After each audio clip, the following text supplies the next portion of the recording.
बिस्मिल्लाहिर्रहमानिर्रहीम। अगर कोई शख्स जिसकी कुछ रकातें छूट गई हो और भूल कर इमाम के साथ सलाम फेर दे, फिर बगल वाले को देखते हुए नमाज पूरी करे या बगल वाले के कहने की बिना पर नमाज पूरी करे कि बगल वाले ने कहा कि भाई आपकी रकत बाकी है, या बगल वाले को देखा कि वो तो मेरे साथ आया था, उसकी रकत गई तो मेरी रकत भी गई है, उसको देख कर नमाज़ पढ़े तो उसकी नमाज होगी या नहीं। तो इसके मुताबिक याद रखे,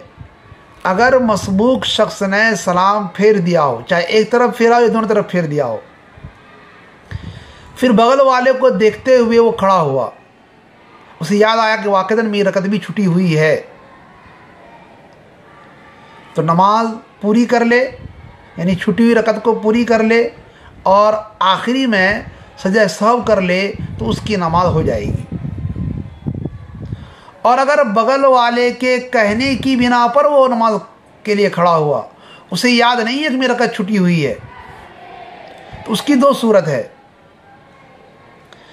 कि बगल वाले के कहने की वजह से उसे याद आया कि वाक़ईतन मेरी रकत छुटी हुई है, तो उसके कहने की बिना पर नहीं खड़ा हो रहा है, बल्कि अपने याददाश्त की बिना पर, याद आने की बिना पर, जो भूल गया था अब याद आया कि वाक़ईतन मेरी रकत गई हुई है, इस बिना पर वो नमाज पूरी कर रहा है। और कहने वाले से और बगल वाले से उसने कोई बातचीत भी नहीं की, सिर्फ उसने कहा, इसने कुछ बातचीत नहीं की है, तो नमाज पूरी कर सकता है। खड़ा हो जाए, छुट्टी रकत पूरी कर ले, आखिरी में सजदा सहव कर ले, उसकी नमाज हो जाएगी। लेकिन जब बगल वाले ने उसे कहा कि आपकी रकत छूट गई है, उसने उससे बात कर लिया या उसे बिल्कुल याद नहीं है, सिर्फ उसके कहने की बिना पर कि एक रकत गई है तुम्हारी या दो रकत छूट गई है, उसके कहने की बिना पर नमाज पूरी कर रहा है, उसे याद नहीं है कि मेरी रकत छूट गई है, तो अब उसकी नमाज फासिद ही हो गई,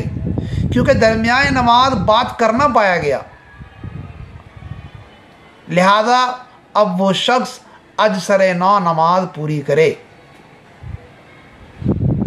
अजसर नौ नमाज पढ़ना उसके लिए ज़रूरी है।